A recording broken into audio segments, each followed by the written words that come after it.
तर good evening सगळ्यांना. आज नेहमीप्रमाणे कांचनी तर चपात्या बनवायला लागलेल्या आहे आणि माझा चहा प्यायचा राहिला आहे. आणि आज आम्ही बनवणार आहोत आळूवड्या. तर त्याचीच तयारी चालू आहे. तरी पानं खाली टाकलेले आहेत. मी पानं परत स्वच्छ धुवून घेणार आहे.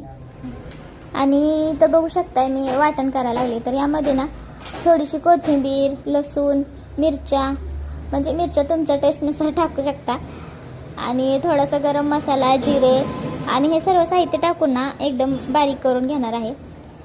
आणि कांचन इकडं ना आळूची पानं धुवायला लागलेली आहे. खरं तर पानं खूप मोठी दिसत होती, त्यामुळे आम्हाला थोडासा डाऊट होता की ते घशाला खवखवते की काय म्हणून. पण म्हटलं चला आता असू दे, असंच करूया. आणि आता हे बेसन पीठ घेतलेलं आहे, त्यामध्ये आपल्याला तयार केलेलं वाटण टाकायचं आहे. आणि नंतर मग तेच भांड्यामध्ये पाणी ओतून ना मग ते त्यात टाकून घ्यायचं आहे. वरून थोडंसं मीठ टाकायचं आहे. मीठ हे ना मिरची बारीक करताना पण टाकतात, पण मी ते टाकलं नव्हतं. आणि बाकी वरतून काय टाकायची गरज नाही आहे. बाकी सगळं मी त्या वाटणमध्येच टाकलेलं आहे. गरम मसाला, जिरे, ओवा हे सगळं आणि वाटण करून घेतले.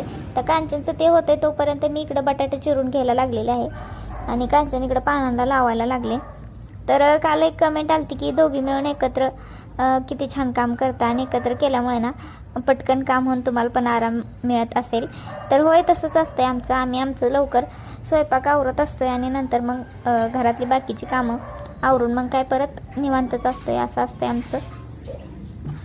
आणि आता कांचनने व्यवस्थित लावून घेतलेलं आहे, बघू शकताय तुम्ही पानांना पीठ वगैरे. आणि मी इथं आता बटाट्याची भाजी बनवते. तर इथं कढई ठेवून घेतलेली आहे.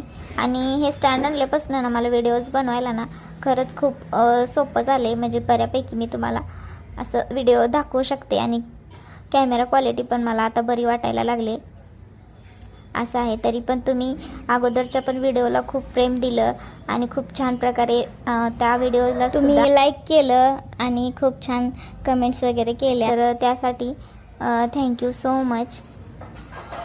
आणि आता तेलात जिरे, मोहरी, लसूण टाकून बटाटा टाकून व्यवस्थित परतवून घ्यायचं आहे. आणि थोडीशी हळद पण टाकायची आहे. आणि छान असं बटाटा परतवून घ्यायचं आहे. नंतर त्यामध्ये आपलं तिखट जे रेग्युलर घरात यूज करतो ते टाकलेलं आहे. आणि ते देखील छान असं व्यवस्थित परतून घ्यायचं आहे. आता छान शब्द माझ्या बोलण्यात सारखा येतो, तर समजून घ्या तुम्ही. आणि वरून थोडीशी कोथिंबीर टाकायची आहे आणि थोडंसं पाणी, हे सगळं टाकून आपल्याला भाजी करून घ्यायची आहे. आणि शेंगदाण्याचं कूट देखील टाकायचं आहे परत. तर भाजी इकडे शिजते तर मी इकडं वड्या पण उकडून घेतल्या होत्या आणि बघू शकताय थोड्याशा तुटल्या त्या. तर आता ह्या मी तळून घेते. बाय बाय, भेटूया नेक्स्ट ब्लॉगमध्ये.